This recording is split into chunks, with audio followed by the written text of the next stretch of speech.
না কে মুহাম্মদের কে সাহাবায়ে কেরাম, এমন ভাবে সাহাবায়ে কেরামদের সাথে মিশিয়ে তিনি বলতেন, বসতেন, এমন ভাবে মিশিয়ে বসতেন। অন্য মানুষ প্রশ্ন করত মুহাম্মদকে, মুহাম্মদকে, নেতাকে, এরকম প্রশ্ন করা লাগতো। মানুষ কিন্তু বুঝতে পারত না কে নবী আর কে সাহাবী। বলেন সুবহানাল্লাহ। ও আমার বন্ধুগণ, বিশ্ব নবীর কাছে একজন মহিলা আসিয়ে বলল, ইন্নানি ইলাইকা হাজাতান, এ আল্লাহর রাসূল, আপনার সাথে আমার একটু দরকার আছে, একটা প্রয়োজন আছে। বিশ্বনবী বুঝতে পারলেন হয়তো ওই মহিলাটি লোকের সামনে কিছু বলবে না, সে আলাদাভাবে আমাকে কিছু বলতে চায়।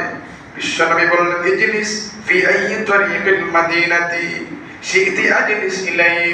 বিশ্বনবী বললেন, যাও তুমি মদিনার যে কোনো রাস্তায় গিয়ে বসো, আমি আসতেছি ওখানে। বলেন সুবহানাল্লাহ।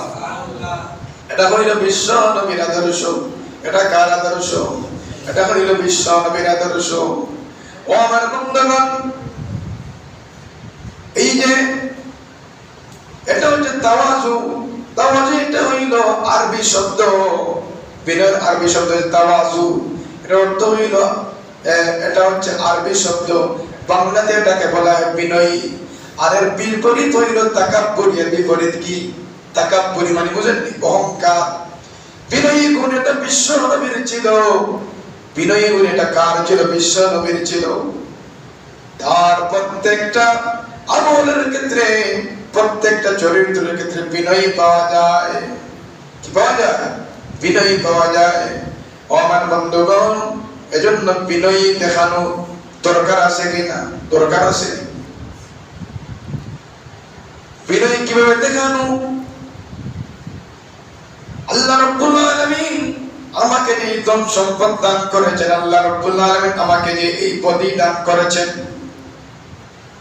এই যে এত সুন্দর বডি আমাকে দান করেছেন, আমার মতো অনেক লোক আছে যার একটা হাত নাই, একটা পা নাই, কারণ দুইটা হাত নাই, দুইটা পা নেই। ঠিক এরকম আছে কিনা?